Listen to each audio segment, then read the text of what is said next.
Hello and welcome to the To Your Best Health Summit. We are on day 16. We did miss day 15, but we've rescheduled that for this Friday. There was some weather in South Africa that we couldn't avoid. So we couldn't get our speaker on the phone, but she'll be here Friday, right before my webcast on Friday. But today is day 16, and we're going to talk to Tammy Horner about we're going to talk about a lot of things, but creativity is one of the major ones that we want to talk about because I think creativity is one of the best forms of self-care you could provide yourself. And I think that this is such an important subject.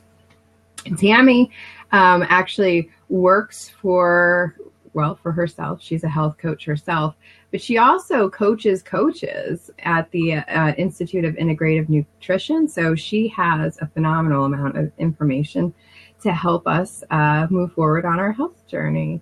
So Tammy, thank you for coming and joining my summit. Thanks for having me here. Yeah. Do you want to tell us a little bit more about yourself?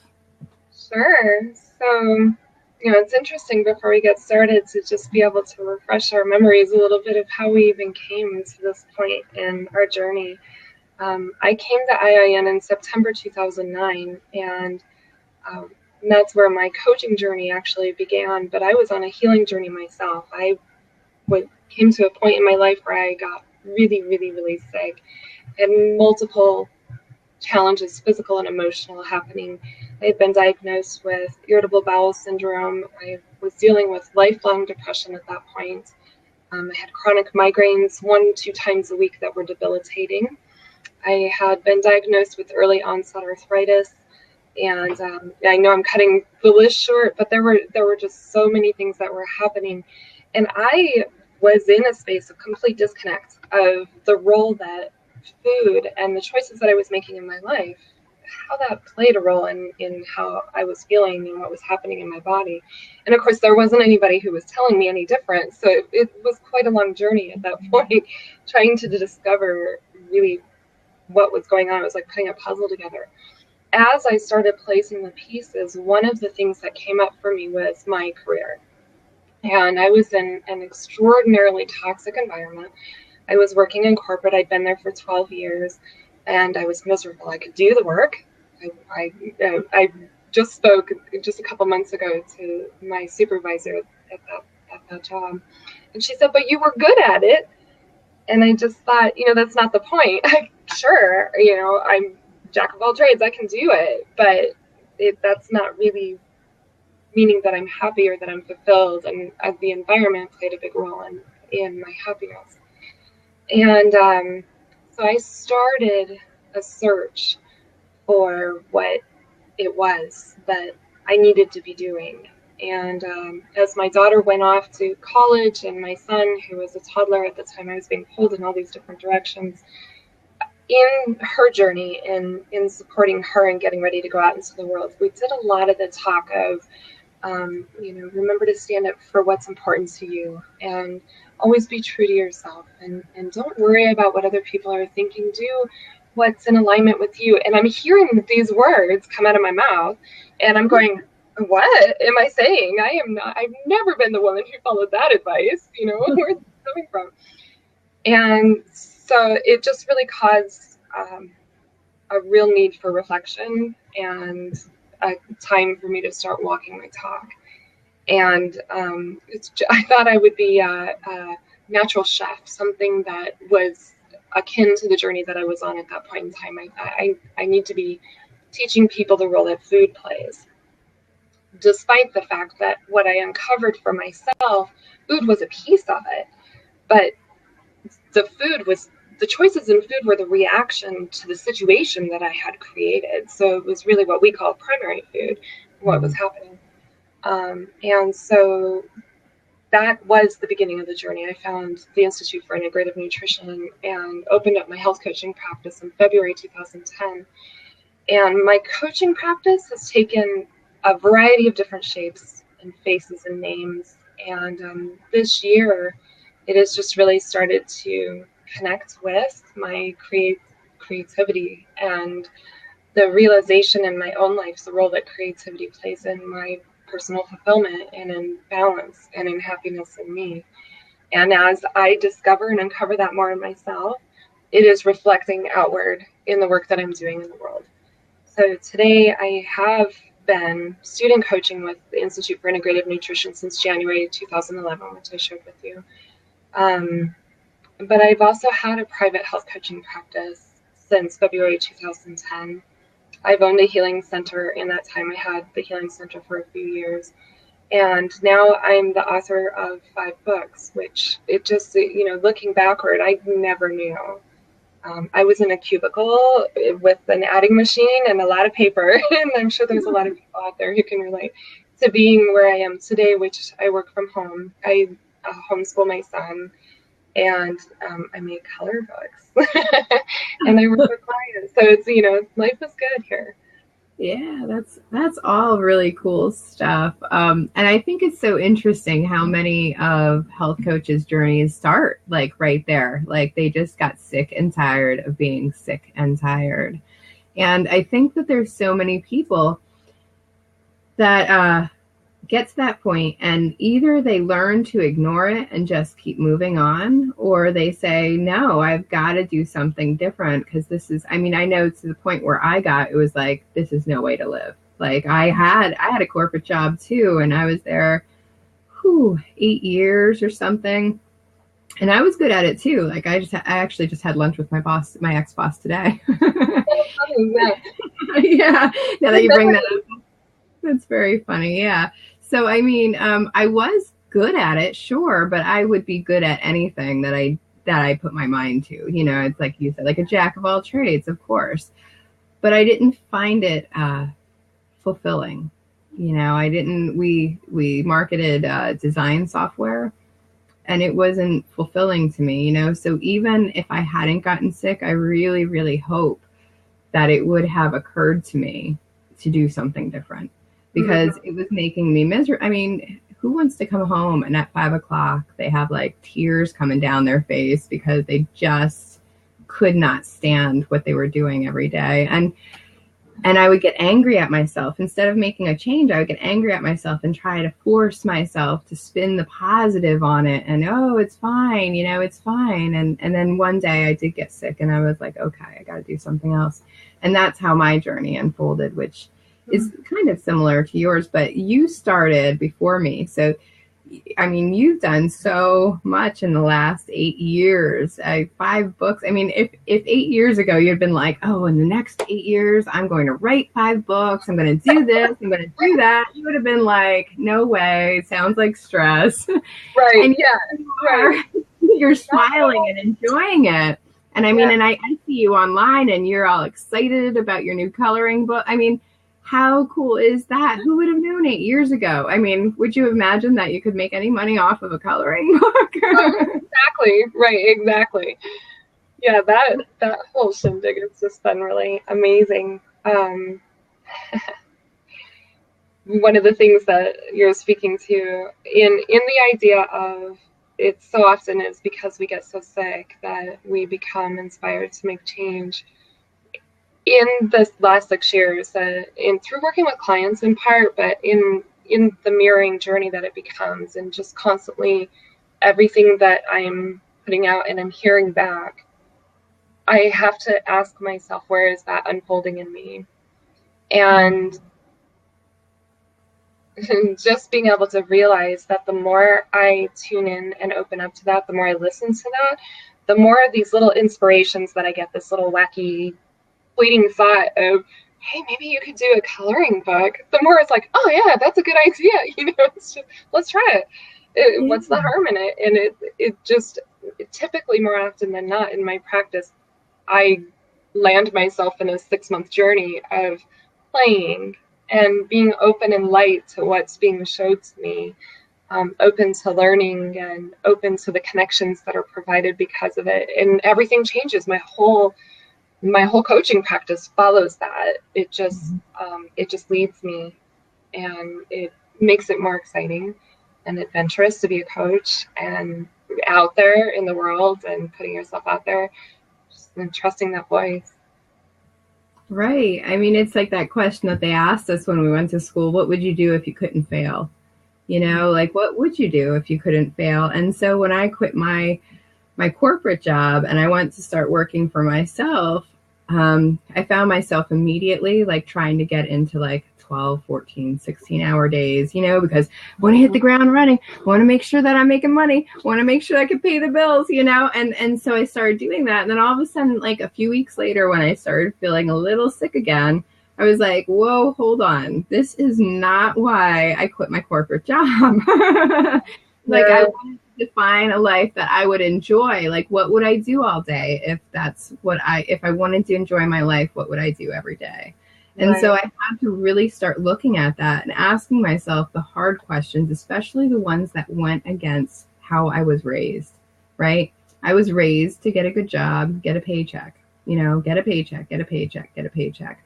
So I had to start looking at these beliefs that I had that I needed a paycheck or that I was only worth what somebody would offer to pay me, you know, or I could only do what somebody was offering to pay me for, you know, and it's about overcoming those beliefs. And it's so interesting. I want to wrap this back to creativity because when I started on my journey of personal growth, even before I went to IN, I went to a women's weekend, which probably everybody's heard about by now if they've listened to any of the other recordings. I went to a group called Women Within, and there's a weekend, and then you get to sit in women's circles for after that, and that's where I started doing a lot of my growth, and I started really looking at my limiting beliefs, and that was where I was able to break out. And so much so into a space where, you know, when I was young, I would never paint, I would never be creative because if it wasn't perfect, it wasn't good enough, you know, and creativity isn't about perfection. Even though I thought it was, you know, I thought if I painted something, it had to be something really pretty that could hang on a wall, or it had to be, you know, it had to look a certain way, or what was the purpose of it, right? Mm-hmm. But right after my weekend, I was able to start painting. And actually, it's right behind me. This was my first painting. And it started just with like these smooshing colors onto the canvas because I couldn't speak anymore. Like I had felt like I had gone through so much in my life that I wasn't able to journal about it because the words left me. But painting was a way where I could kind of focus on those things and not have to, you know, live in the deep, dark details, but it was almost meditative. Like I could swish the colors across and just observe those other things that were going on in my brain without, you know, getting into the stress of it or getting into the fix it part of it. Just observing, okay, this is what's going on in my life, you know? And I think that it really helped me open up. And what did you find with your creativity? What does that do for you or your clients even? I think it's so interesting that you make that connection. You know, I've always been a creative person, and I don't think I associated the therapeutic part until the last couple years. For me, I started making the real clear connection when I started writing my first book. There's a part of it that's so cathartic, and like you're expressing, acknowledging and noticing the memories and the thoughts and feelings that are associated with those memories, but not having to physically go there. Yeah. Which is that and they speak about this. There's a lot of articles that are circulating out there right now about the meditative qualities of coloring, this whole madness around the coloring books, because your mind is forced. You have a physical piece that's forced here in the present. It's rooted and grounded here while you're doing repetition, repetitive motion and repetitive movement with your eyes and hands. And the presence in the color choice and in that sort of action. But your mind is filing and organizing and working through all the things that are past, present, and worries of the future. Right?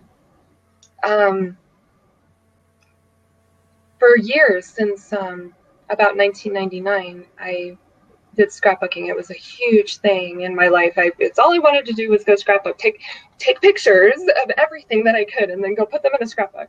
And for me, part of that process became embracing the good things, really being able to own the positive things that were happening, and realize that I had power to hold on to those things that I wanted to capture and let go of those things that I didn't want to. And then by capturing those positive things, being able to embellish them and highlight them and recreate them into works of art and surround myself with those positive things that had happened in my life and remove the power from the negative things. A different sort of process, but also very cathartic and healing. And, with the different types of art, it can be a means of escape. It can be a means of shutting things down a little bit. But for right now, what I'm discovering, and of course, so much of my work is focused on the coloring because that's what I've made is the coloring books, is the ability to take what's happening in your every single day, slow down, your mind and body through just a meditative process that allows you to let go for even 5 minutes or 10 minutes. And then when you come back into it, you are more rooted, balanced, and calm, and you can make more conscious choices in your responses and in your activities. And it seems to really be helping my clients. For me, what it's enabled me to do is to embrace what I've always loved, what's always nourished me and balanced me as part of my work. And so now I'm not trying to balance these two polar spaces. My coaching is a passion. My art is a therapy. And they come together now. They're integrated now. So for me, I get to be in it every single day in what I do. Yeah. And in that way, with like the coloring, it is like an active meditation, which is really great for people who, like me, when I tried to start the whole silent meditation, didn't work out so well for me. If I could sit for 5 minutes and it felt like 5 minutes, that would be great. But usually 5 minutes felt like an hour because I'm so productive and I'm so like type A, like I got to be doing something to do, to be productive or whatever that limiting belief is. But for me, like when I'm painting now, like even though I'm not really producing anything for anybody, it's just, for me, it's meditative too. And I think that that's so often true when it comes to art or even playing music, if that's your thing, or writing poetry. I mean, everybody has some type of creativity in them. And I think it's so important that we embrace it because we are creators. And so often, we forget about that piece. We think that, creativity is just that extra if I have time. And it's really essential because it is grounding and it feels really good to create something, whether that is music or art or, words or however you express it. But there's something really calming about creativity. And I really believe that it's because we were made to create, we destroy so much during the day. I mean, I think about it the way I think about it, destroy. By destroy, I mean, like, we try to reorganize and structure and try to make things work. We try to control them. Where with creativity, there's not so much of a control as it is like just letting go, for me. So having a safe space where I can let go of all those emotions and let go of whatever it is that's bothering me, and it's a positive way. It's not like I'm drinking alcohol to ignore the emotions or whatever. We're still thinking about them. We're still processing them. It just gives us a moment to do it without so focused that we start on that downward spiral and start telling ourselves things. So it just gives us a really happy thing to do. So for all those people who think that, art and all that is not productive. Well, not everything needs to be productive, first of all, because I mean, I think so often we look at, well, what did I get out of spending my time doing that? And well, you have to do it a few times to really learn, and maybe you have to do it a dozen times before you realize, wow, it's calming. It takes my stress away. You really have to tune in. And I think what you said before about it, being a journey, that's so true, because it's something that we're moving through and we're learning as we go. So even with creativity, that's a journey. I used to spend, no time doing art. And then all of a sudden I started doing an hour or an hour or two. And then, then it was like 4 times a week. And then now it's whenever I can. But I really like how you've been able to tie your creativity into your business, because sometimes I feel that dichotomy, right? That whole like, okay, well, here's my business and here's what I do for me. And even though like I love coaching people, I love to, have impact on somebody else's life and help them, sort out their stuff. I have to remember that I still need to practice all that stuff too, because I'm still learning too. And learning to me is it's a lifelong thing. We were talking about this, I think, before we started recording. I have clients who are like, well, how long until I get there? And I'm like, well, where are you going? Like, until I'm healthy. I'm like, well, that depends on your definition of healthy, and listen, people, we don't get there. It's just a journey. I mean, of course we'll get healthier if we make healthy habits, but then you're going to start to go, oh, well, now there's this little thing. I'd like to fix that, or I'd like to learn more about this, and that's what life is supposed to be about. If you ask me, it's not supposed to be about surviving. It's supposed to be about thriving and, being excited about the next thing. It's this continuous unfolding. And I love how you're expressing that. It's right. And the more you learn, my own journey shows this as well. The more I learn, the more I practice, the more I see that I want to improve and spaces where I want to grow. And I see it in my clients a lot too. We work toward overcoming food challenges, and we get to accomplish so many different new eating behaviors and a new relationship toward food. But then what we uncover is the need for an improved relationship with self, or having more excitement or more love in their life, and how do we come about that? So what are those next steps? And it's this ongoing unfolding vision, because even your goal set completely changes from level to level. Absolutely. I mean, and there's always going to be, I hope for everyone out there that there's things that you're constantly coming across that you're like, oh, I'd like to try that, or, ooh, I could work on this, and it's not about being perfect. It's just about, really enjoying who you are and really enjoying what you're doing every day. Right. I think so often we forget that we're actually supposed to be enjoying this life, not just checking a list. And I'm sure you find this with women all the time, list checkers. I love my list, don't get me wrong. But sometimes if I only focus on a list and start checking the list, I mean, how mundane does your day get? It's true. Yeah.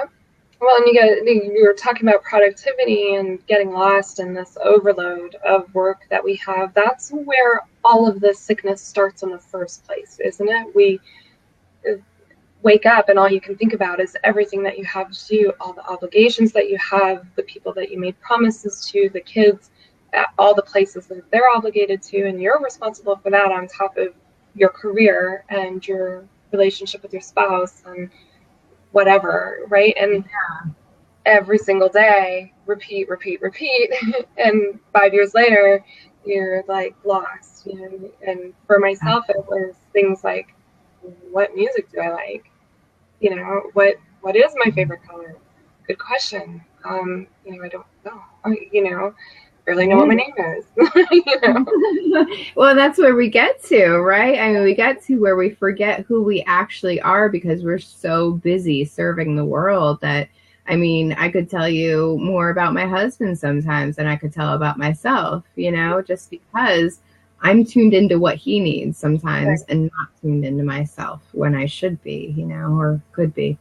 So, and I think that's what's so important. I was just on a podcast and we were talking about self-care, which, I think creativity is such a huge piece of self-care. And I think when we think of self-care, we think of, some people might think of like the spa or, getting a massage or whatever, but there's all kinds of self-care. And any of the health habits that we change, they're all about self-care and how we're, really treating ourselves. Are we treating ourselves like our best friend? I find so often when I'm telling myself things, and I like to call myself a realist, not a negative person, just a realist. And I'm getting more to the positive. But for me, I'm pretty practical, so I will tell myself, all kinds of stories. And then I start asking myself, okay, now, if you were Judy, let's say, would I say this to Judy if she was going through this? Judy's my friend who's on right now.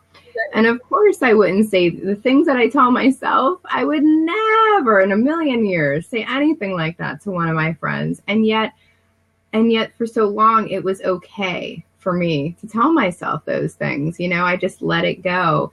And it's so interesting because I think, creativity is one of those things where we're like, that's, I don't need to do that. I don't need to do that. And we really, really do. We're all creators. There's something innate about our being human that we want to make things. We want to create things. We want to, imagine things and be able to, see what we can do. And some people are an engineer that way, they create their own things, however we do it. And we're not saying that you have to color. We're just saying that, find your thing, whatever that is, find it and get passionate about it. Exactly. So an example of what you're getting at, Christina, is when I am working with my clients and we do the circle of life, that one of the pieces of that pie is creativity. And 90% of the time, people associate the term creativity with what our societal ideas are, right? It's the color booker, it's the person with the sewing machine, it's the person with the glue and scissors. Creativity doesn't always fit in that realm. And so I'm always asking them to step back and just say, what is creativity for you? What are you creating? To go back to your original idea around creating, what are you creating in your life? Are you getting creative around your work? Are you creating programs, computer software? Are you an interior designer? Do you love fashion? Are you writing a blog? Are you a photographer? Those are ways of being creative in this way of creating things. Are you creating relationships? Are you a connector? And are you getting creative in the language that you use when you connect with the world? It's about stepping out of the control panel. And you spoke about this a little bit before too, getting out of that mundane, repetitive rules world into the world where you're making the rules and stretching the boundaries a little bit. And it can be with pen and paper, or it can be with scissors, it can be with cartons, it can be with jeans and a t-shirt. You get to make those rules. That's part of what this is all about, is practicing that role of being your own rule master. Yeah, no, definitely. I mean, because if you've ever seen a really crafty salesperson, I think some of them are creative. The way that they come up with their pitches or thoughts, or, how they turn stuff all the way around back to where they want it to go. Creativity could be anywhere in your job, in your life. It doesn't have to be just with the kids coloring the book, but it could be anywhere, however you're able to step back and think about things in a new way and try something new. I think that's creativity. It doesn't have to be, art, however we look at that. So what are some of the things that your clients tend to make commitments. Now, how do you get them to make commitments around creativity, or do they just choose that on their own? A lot of times it's really free right now. This next year, I'm actually in the process of creating programs that integrate this a lot more deeply. The creativity process of my program so far has been offering the color books and encouraging them to exercise this a little bit more than what I had in the past. And so I'm playing with it more now than what I will be. What I'm looking at developing is a quarterly product that supports a workshop that will be recorded and deliverable online. And, what I'm looking at is there's a lot of exercises that we ask people to go through. Goal development is one of them. And we encourage things like putting together a vision board or listing it, right? Let's make a list of what you want to accomplish. I believe that so many people are visually stimulated and excited. And if you can give them the tools to put more depth and realism in their vision for what they want to create in their lives, that you give them an extra level of tool to make it happen. And so an example of one of the things that I'll be creating is a kit that supports the process of a vision board or a vision book and helps them to visually articulate what they want to create in the process of working with the coach. That integrating it into my program, I think will add depth to a lot of these exercises that we do with our clients, moving it from here or just pen and paper to something that is more profound, something that can be really beautiful that they can keep in front of them, something that they can be proud of and say, hey, look what I made, right? This is something that I made. And that sense of accomplishment goes a long way from the beginning. So. Yeah, and then not only have they made it, but it's made of what they want to see in their life, which is, again, one of the biggest pieces of making changes is focusing on the positive and not on what you don't want in your life. Like, stop focus. If you can't have gluten, if you decide that you are a celiac, don't focus on bread, please. Let's move that out of the picture. Yeah, focus on the millions of vegetables you can have. Like there's plenty of other things. Yeah. I think so often that's why we struggle when we're clients when they come to me. They're struggling because they're like, oh, I can't follow this diet, and I can't. And it's like, well, what happens when you go on that diet? Well, all I can think about is cupcakes. It's like, well, we have to get your brain off of cupcakes. Exactly. Yeah. And so this whole process of putting that visual in place, it's a consistent reminder. And we're being reminded of those things we can't have through media and through the radio and through, go on the internet for 10 minutes and everybody's talking about why they can't have bread. And it gives you a tool to surround yourself with what you do want to create in your life. And reminding yourself that you are the author. You are the author, you are the illustrator, you are the creator of your life. And so by starting to practice using those tools in the beginning of, say, a 6-month program, by the end of that 6 months, you have that visual as an accompaniment through the whole journey. Yeah, absolutely. And I think I just lost my thought. When you were saying about being creators, I love that because we are creations, really. And what I find, and I'm really specific about words sometimes. So I like it less when people say that, rediscover yourself. And it's like, no, don't rediscover yourself, create yourself, because whatever you're rediscovering, that's all past stuff. Like, that's all gone. It's yesterday. You don't need to recreate that. What we are trying to create is what we really want to be. You know what I mean? And we never really had that chance because since we were little, we got our parents, values, we got the society's values and what they thought was important, and all of our perception of all these other things. So instead of trying to see who we are within this block of, limiting beliefs is what I want to call it, We want to say, throw all that stuff out the door and go again, if I could live my life however I wanted to, what would I do? I mean, instead of deciding that we have to live where we are defined already, let's define a new us. If this definition isn't working, it's time to find a whole new one. So let's create it. Let's not discover it. Let's create what we want, because any reality could be true. It just depends on what we believe, and what we're limiting ourselves from. Yeah, for sure. We give our energy completely away to whatever we subscribe to. And we keep using this term create even around the scope of our lives. How creative can you get when you're looking forward and you're projecting forward in your life? If there were really no limits and you could do anything with your life that you wanted, what would you create? What would you do with that? Mm-hmm. And the more you tear down those walls, glass ceiling, the more you take those down, the more the opportunity opens up to you.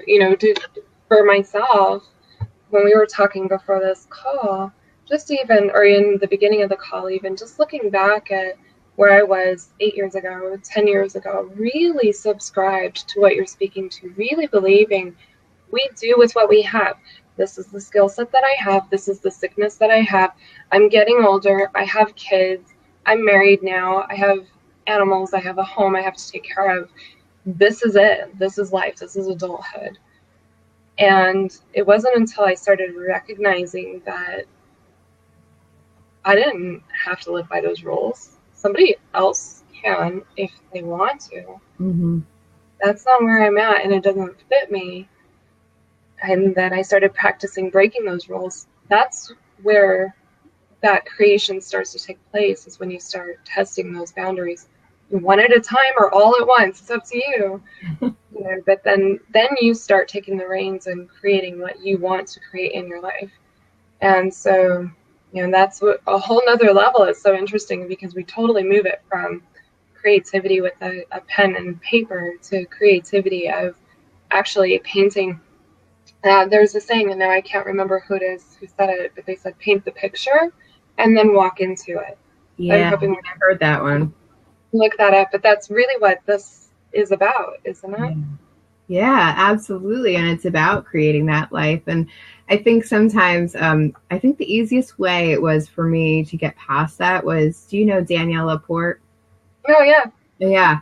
The Desire Map, that book was phenomenal to me when I started getting past, because I've never been like a really materialistic person. So for me to do a vision board, it was hard because everybody around me was like putting up cars and watches. And I'm not saying that that's what you do. I'm just saying, because I came from the sales world. So, for salespeople, materialistic is what moves them. You know what I mean? New cars, new houses.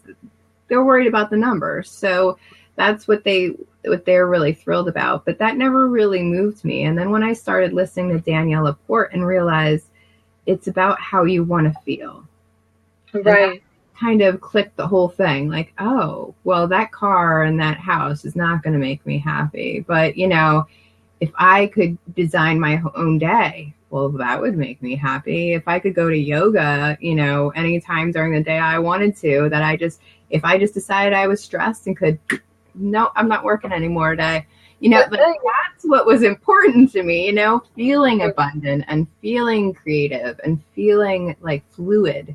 Those were some of my words. And that's what I wanted to feel, the freedom, of not feeling like I was being pulled in so many areas, that I was actually confident and good at what I was doing. And purposeful. Those were the words that I wanted to really capture.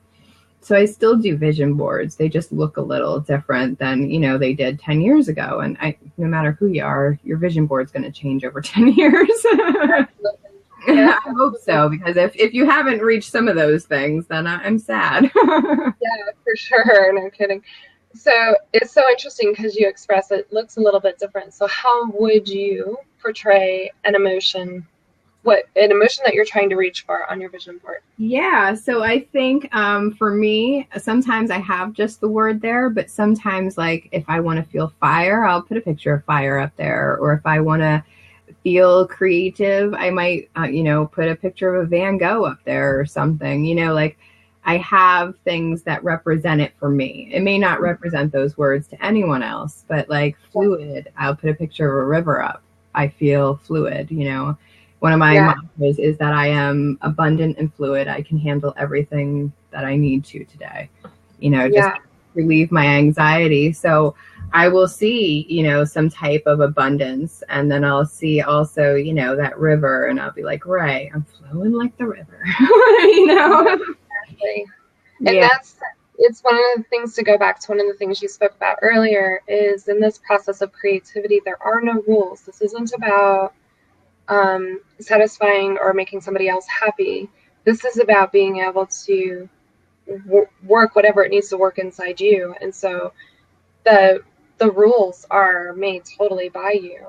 And that is such a perfect illustration of that, because you express somebody else might not get that by looking at my board, but I get that by looking at my board. And that's what's really important. And in anything that you create. Yeah, absolutely. And I think that we express that imagine when you see like a 4-year-old's drawing and you're like, what the heck is that? It means something to that 4-year-old, like that 4-year-old knows exactly the story that goes along with that picture. And that's all that's important. If you ask, they'll be happy to tell you usually all about it. So exactly. Yeah. And Judy's saying that she loves that the rules are created only by you.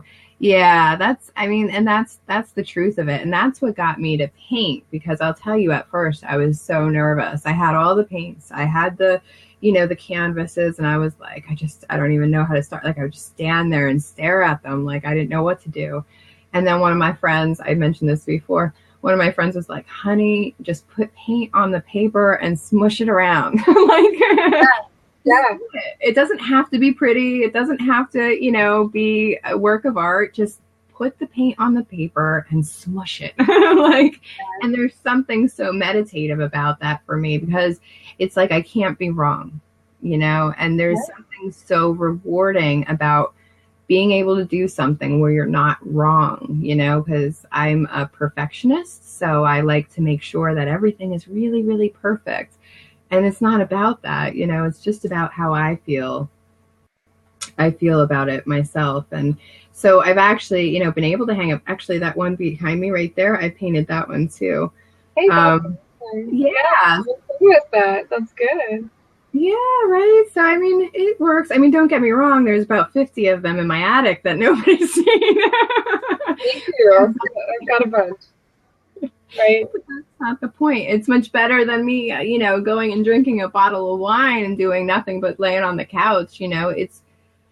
It feeds me. I think that's what real creativity will do, is it will start feeding your spirit, and that's what it's about. It's about us having our own space, where we can do all of that stuff and not worry about anybody else. I actually go hide in the attic. That's where I go paint. I'm the only one who goes up there. And nobody else wants to go up there because it's dirty and dusty. But I love it. Like, it's my little space, and I know that nobody's going to bother me. So it helps me get into that creativity. Yeah. So that's one tip that I would give to anybody, is make space and time for that creativity. Because if you don't make the time, let's face it, it's one of those self-care tasks that goes right off the list. We're like, well... Exactly. And it's so interesting too. I've been reading this book. See if I have it here. It's called Walking Wisdom. Here it is, by Gautam Chopra. And I saved this little part to share with you because I think it's really relevant. This is his conversation with his father, Deepak. And Deepak says, play behavior in all animals is a sign of well-being. There is no fear, anger, or sadness in a state of play. In the brain, play induces a sensation of pure joy, which in turn produces powerful hormones and chemicals that can have a profound and healthy effect on the body. Neurotransmitters like serotonin, dopamine, oxytocin, and natural induced opiates are antidepressants. And he goes on to speak about the power of play. And we're learning that creativity has a very similar impact in our body, the meditative effects of that. So as you're expressing, as we move through life and we get really busy, we push out this one of many much needed self-care pieces. Our brains, when is it going to make these things? No, it's actually producing cortisol in response to mass amounts of stress, right? We're always in this fight or flight, when all we have to do is take 10 minutes and sit down and with the pack of crayons and a color book, and it may make the whole difference in how we feel and the experience in our life, but also in the health and balance inside our body. It's a lot more powerful than what I think we give it the credit. Absolutely. No, absolutely. I think, and we forget how much our mind controls our balance. I think we, even if we think that we can control our hormones, a lot of times people think, okay, well, what food should I eat? Or what should I, and there's so many other ways of being healthy. I'm not saying that eating processed food every day and taking care of yourself in other ways is going to be beneficial, just so we're sure. Probably not, right. But what I'm saying is that, we cut these little things out because I think we're so disconnected from our intuition. And I think so often, like we were talking about earlier, we jump from one thing to another all day long, and we do that multitasking, and we're like so brain high, like we're just boom, like a warrior, going for it, that we forget to check in with our spirit.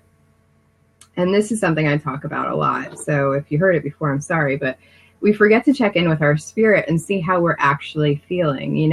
I can go 8 hours and then all of a sudden go, how am I feeling? And I didn't realize my shoulders are now up here because I've been like hunched over like this all day. Or, I'm starting to get like pains in the back of my head, which I get when I get stressed. Or, I get, because I have UC, I also get belly problems when I have stress. So if I don't stop to check in with my body about those things, I can easily go way off track and get really, really sick before I even recognize that.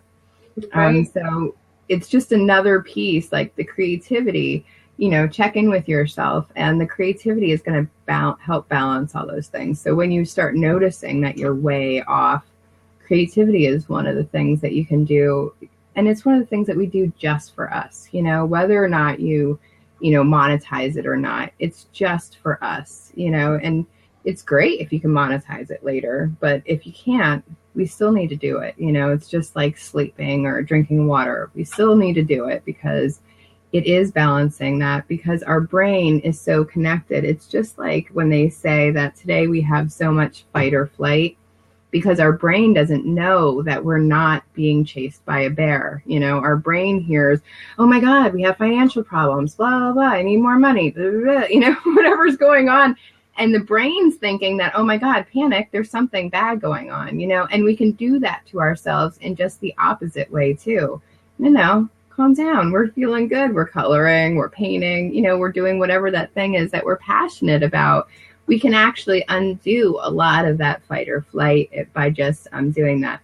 And I know my friend Judy's on here, and she is one of the most creative people I've ever known. She's done everything from like making her own paper to jewelry to, fun.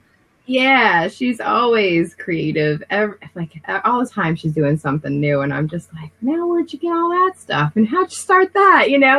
But that's her way. Oh, I love you.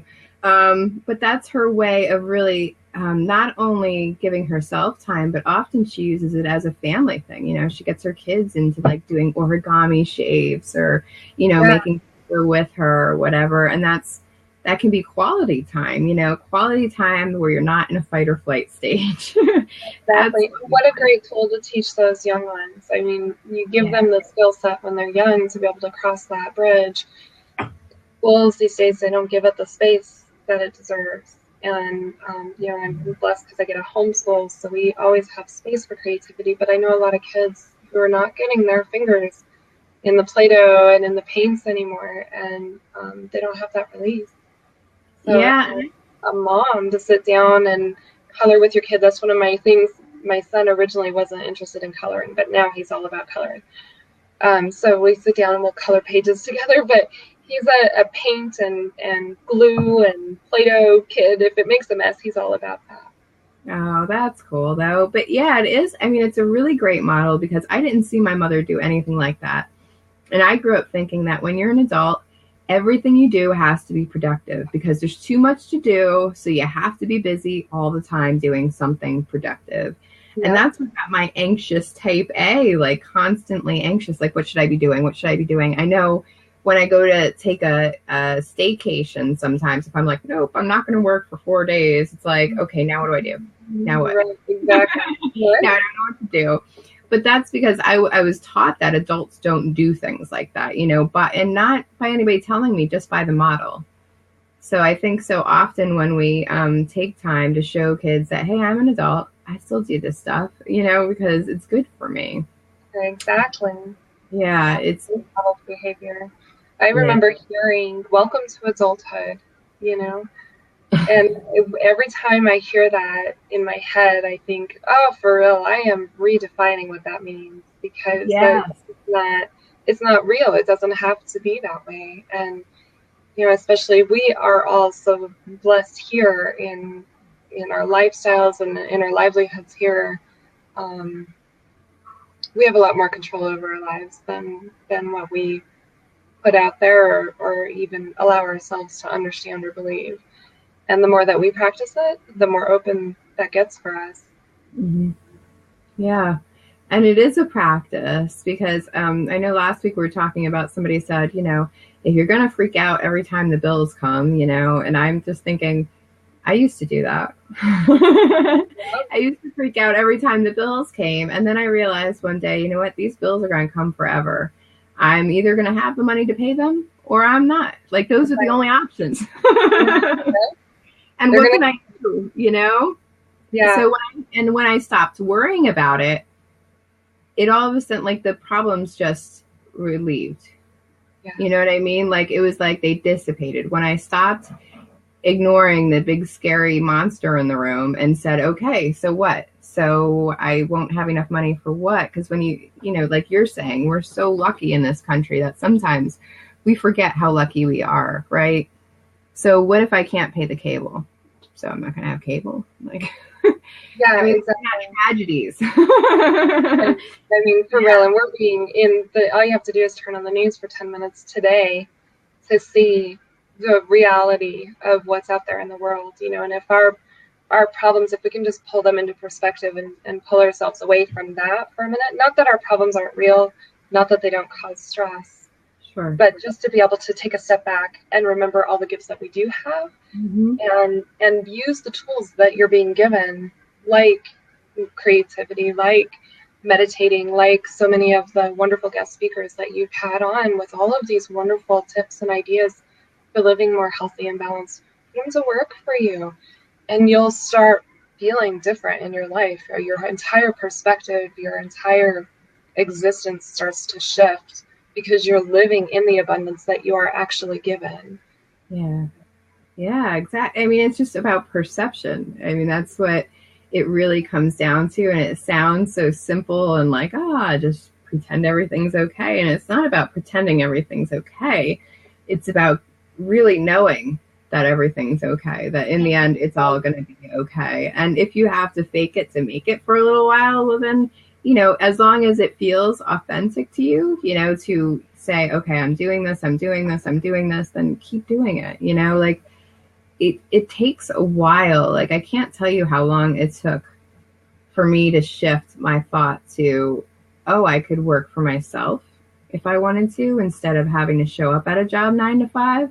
I mean, right. That it's a shift, or even believing like things like the desire map, that's a shift to start moving towards how you want to feel instead of, focusing on what you want, like that you can, just I want a new computer, like there's a lot of shifts, and it's not like I love when we say this, and I just want to clarify because some people think, oh, there was a shift one night and Christina all of a sudden was the most positive person in the world. No, that's not how it works. It takes work. You have to constantly work it. And it's worth it in the end. Like it's worth it. It's just following that journey. It's constantly following that journey, going, okay, heaven, where am I supposed to go next? Or universe or whatever, where am I supposed to go next? And just following it and being okay with it. Right. Do you feel like the shift is a shift in understanding?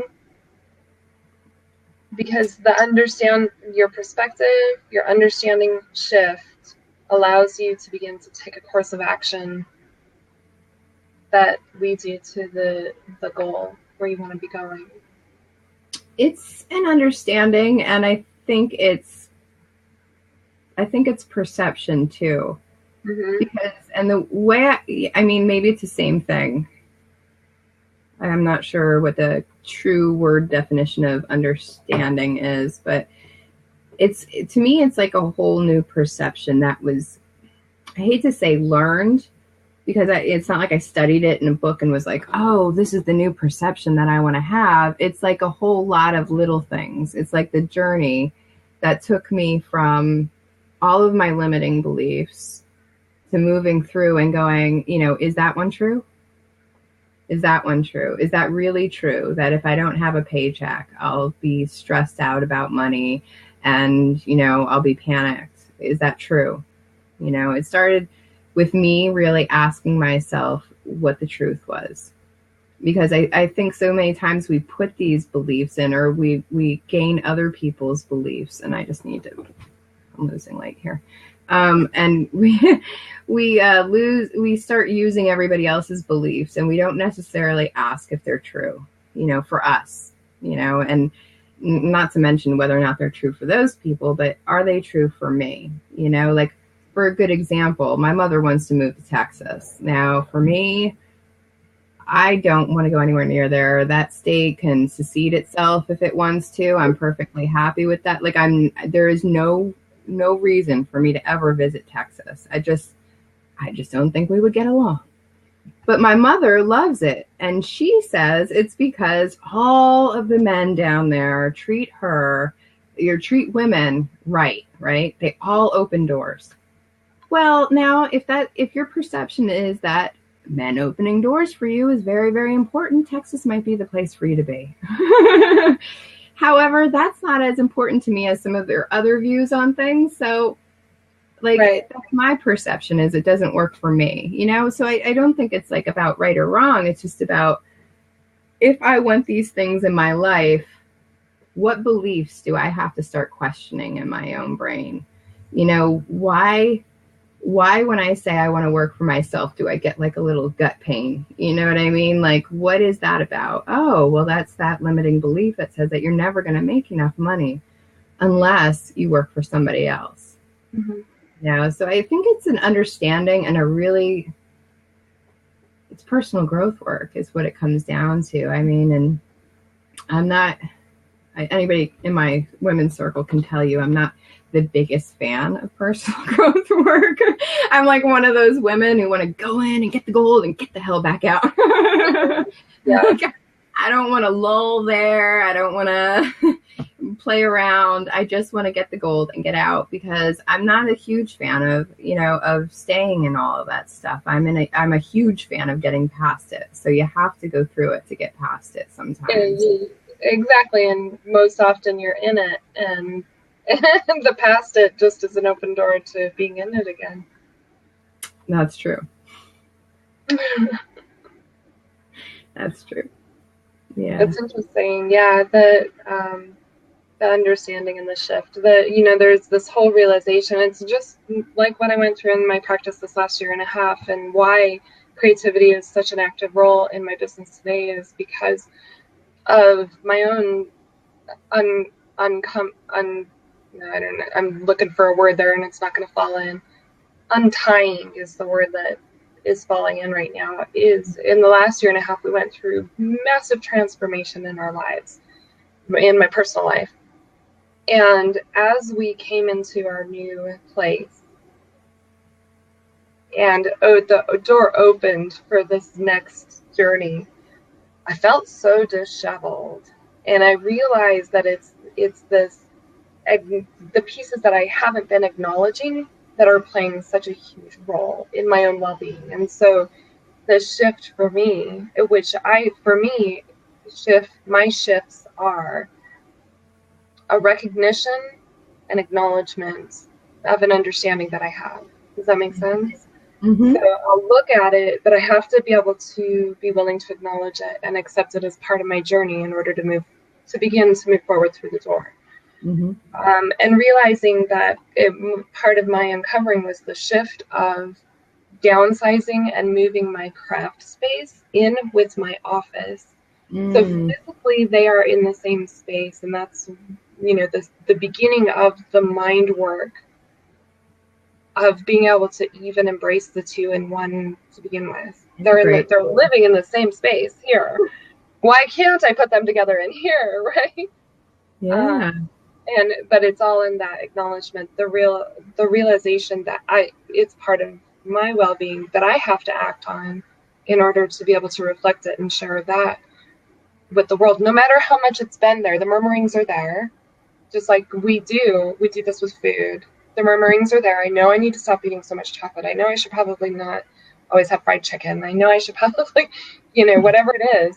And those voices are there. But it's not, nothing's going to change until you look at it and you say, okay, I'm acknowledging and I'm choosing to make a change.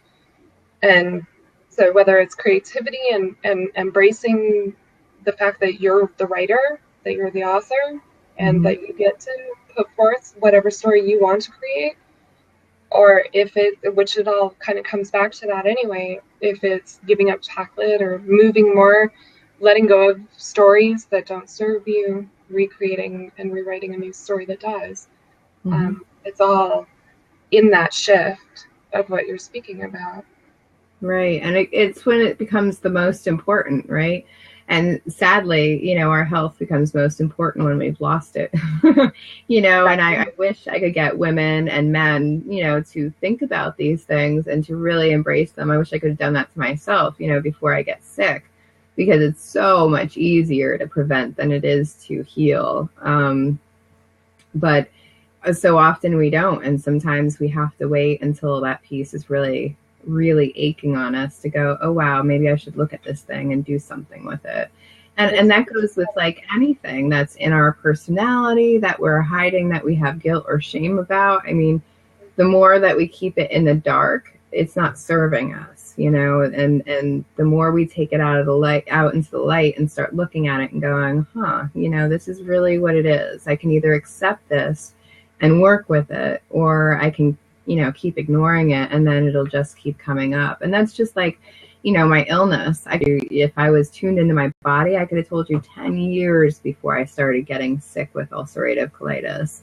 I could have, just because I started with all kinds of things. I had huge joint problems to the point where, they were giving me narcotics for the pain for several years because my hips hurt so bad.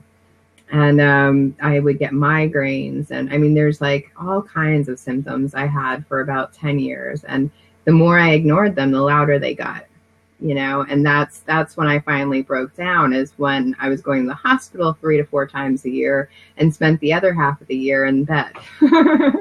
And then decided that this was not going to work for me, that I had to do something else. And it really takes personal power, even when it comes to creativity.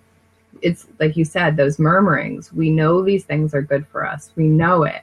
And yet we choose to ignore them, or, they just keep talking and talking, and they'll keep talking louder and louder and louder until it really becomes important. And I think that it's so important that we listen to our bodies and start hearing that before they have to start screaming. It always reminds me of the mother in the house, where everybody's like, why are you screaming? And she's like, I just asked you 10 times nicely, and that's how I feel like when we get those joint pains or migraines or swollenness or bloating, like those are all signals, just like stress or anxiety, depression. These are all signals saying, hey, look, there's something wrong. And so many of us are so, productive and busy that we just want to ignore it. Like, just suck it up, suck it up. I hate that term, suck it up, because that's something I heard my entire life. And if there's something that's going on, it's not about sucking it up if it's in your body, because maybe you need to suck it up for an hour to get through something, but it's your chance to look at it and go, okay, well, why am I sucking this up? What is going wrong here? What can I do to prevent this? Because that's where we're going to get our true health. And when we have true health, we can go do all the other things that we want to do in life, that we have these big goals. We get to dream bigger because we aren't limited by our health concerns or, by these beliefs that we have. And I've learned that since I've gotten healthier, I've been able to make bigger dreams and get out of corporate and get out of that job that freaking made me miserable, all of those things. So I think we just need to learn to dream bigger. Bigger visions. Yeah, we're after 4:00. See how quick that went? I told you. I know. If Blab does that, you can get right off on a subject and forget about it. It's great because you get all kinds of information. Everybody rounds around. So if anybody has questions, I think there's only one on right now, but we have a replay coming out. I'm going to, do you want to type in a link to one of your books there, or to all of your books? Do you have one link that goes to all of them? Feel free to put in as many links as you want. Sure. Just here in the comment section? Yeah. Okay, so the best way is just to visit my website. Yeah, Judy, her latest one has a journal in it too. So it's a daily journal. Yeah, I have it right here. Cool. This is a lot of fun because we have the coloring page on one side, and then I'll try to make this so it's fairly visible. Yeah. It's a journal. So, and the journal pages, they actually came from my first book, Lessons for Mom Positive Living. And I included in there a place to track your food, your morning thoughts, your goals for the day, setting intentions for the day, gratitude, and reflection at the end of the day. And in Lessons for Mom Positive Living, I have a schedule in there so you could actually log your calendar as you were going, but it wasn't really relevant for the coloring book, so I took that part out for the coloring book. But this way, there's affirmations built into it, and positive thoughts, and a lot of ideas to focus on as you're meditating and letting go. And the journals are always so helpful just for working through whatever it is that you are working toward. Tracking is one of the factors for success. Absolutely. Observing is always I think it's the first one. You need to know where you are now before you can make changes. Exactly. Or you don't know how to make them, or what changes to make. So I think that and that's one of the first things I tell my client. They come to me the first day and they're like, okay, give me the food plan, give me the book. And I'm like, I'm not giving you a food plan. Listen, all I want you to do is write down what you're eating for the next week. And they're like, what? That's it? And it's like, yeah, that's all, because I can't help you until I know what you've been eating, why you're eating it, and until you know what you're eating and why you're eating it. Because so often we don't know why we're eating something if we're not paying attention to it. It's an unconscious act, well, it was there and I grabbed it and I put it in my mouth. Exactly.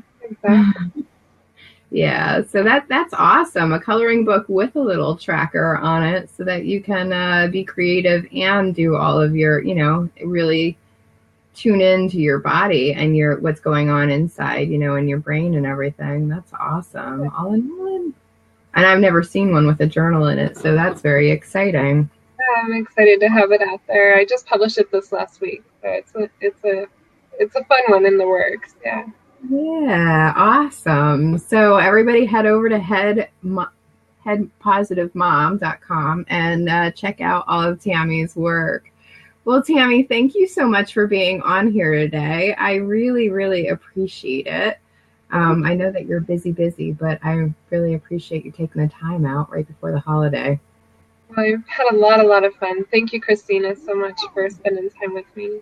Yeah, no worries. Thank you. All right. Well, that is day 16 of our summit. And tomorrow we're going to have Terry Horn on here. And Terry is going to talk about joy. And I mean, what better thing to talk about right before the holiday, right? We love joy. So join us tomorrow at 3 p.m. And I'm going to stop the recording.